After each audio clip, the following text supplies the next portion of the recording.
Dobrý deň. Tak a sme pri ďalšom produkte RLT a to je RLT helma, Red Light Therapy helma, ktorá využíva dve vlnové dĺžky 660 a 880 nanometrov. Dodáva sa v rozvinutom stave, so zipsovaním vznikne takýto tvar. A ako vidíte už na samotnom obrázku, niektoré body žiaria svetlejšie, niektoré slabšie. Tie žiariace body sú červené svetlo, ktoré vnímame aj ľudskými očami. Infračervené svetlo nevidíme, zdanlivo tam nesvieti nič, ale v skutočnosti je tam slušný výkon.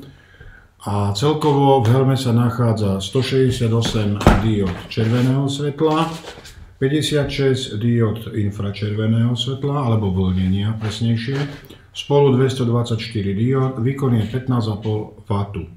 Takže je to veľmi slušný výkon na to, aby sme dosiahli požadované efekty.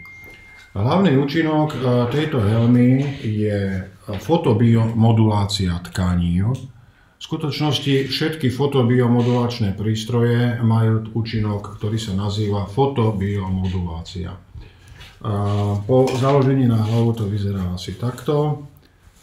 A dokáže podporovať a stimulovať nielen rast vlasov, to je jedna aplikácia, ale dokáže zlepšiť výrazne prekrvenie skalpu. A to, čo je ďalším efektom, je tzv. Fotobiomodulácia mozgu. A k tejto téme existuje množstvo klinických štúdií, je tu množstvo účinkov, a prístroj treba považovať za podporný prostriedok pre problémoch v oblasti mentálneho zdravia, psychického zdravia, alebo aj problémoch po poranení, po poškodeniach v oblasti mozgu.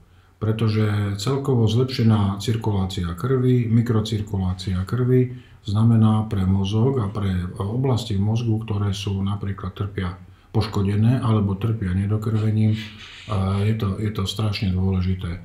Takže prilbu viete potom rozvinúť, to je iná aplikácia, do roztiahnutého tvaru. Viete ju používať potom na rôzne partie tela, takže toto je čiastočne roztiahnutý tvar.